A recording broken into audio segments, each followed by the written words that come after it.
Hey everybody. I did something this evening that I've been wanting to do for a long time.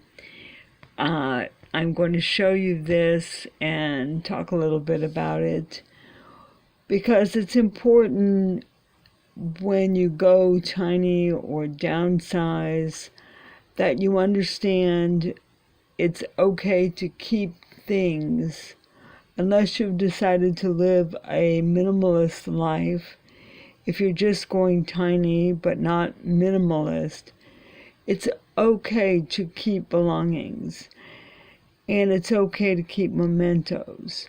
Just doing it thoughtfully is what is important. When you keep things, they should either be meaningful or functional or both. And if they're functional, it's good to have them be dual purpose.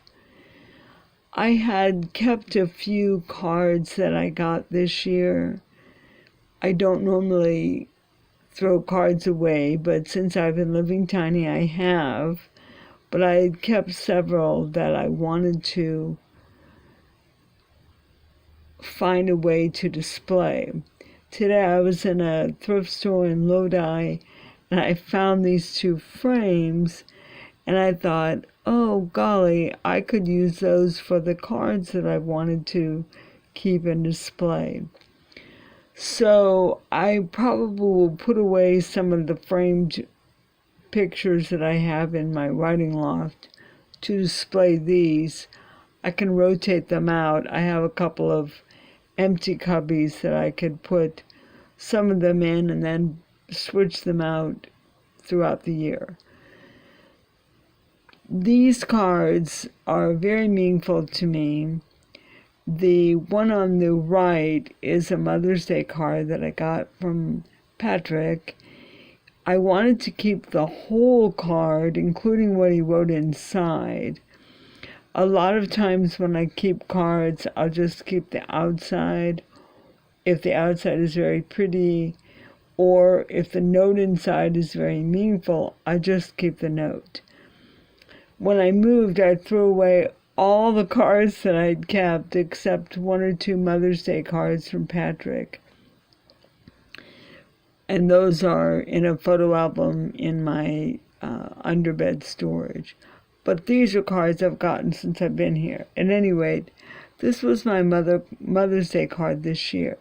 So these frames, which I got at Goodwill, are very cool because they turn.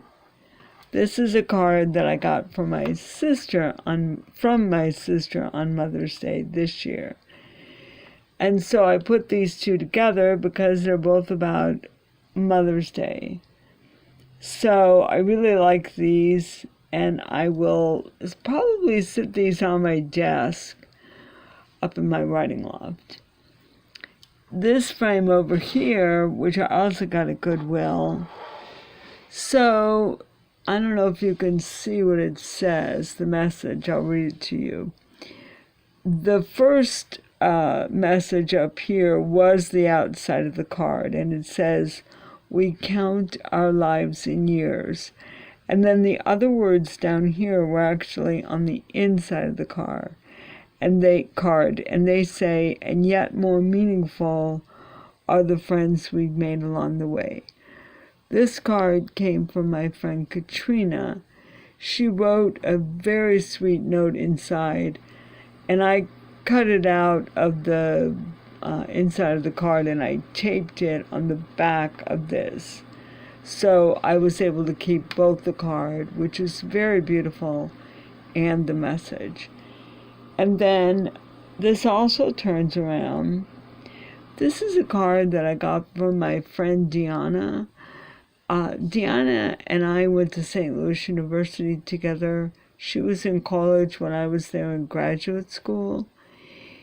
We stayed friends and have had contact with each other off and on over the years. For a long time, we weren't in contact. And then my son was driving through Utah, where she lives, and he needed a place to stay overnight. So I reached out to her and he stayed there. And then we've kind of been in contact intermittently since then. So I wrote to her recently and let her know I was in California, and she sent me this card, and it says, "The gate to wisdom is always open." I'm assuming that that character is the character for wisdom. I don't really know, but I think so. So anyway, I really liked that. And so I wanted to say that also, Diana is probably my oldest friend that I still have. No, I suppose Jeannie Sarah might be. Jeannie and I went to high school together. I have a few people from high school with whom I'm still in contact or in contact again, but Jeannie and I were friends in high school and we're friends now. But at any rate, I made these and I'm going to display them in my writing loft, and I wanted to share them with you just to let you know that you don't have to stop saying things when you go tiny. You can still keep things that are meaningful to you. So thanks for spending a few minutes of my tiny life with me. I hope you're having a wonderful evening, and I will see you next time.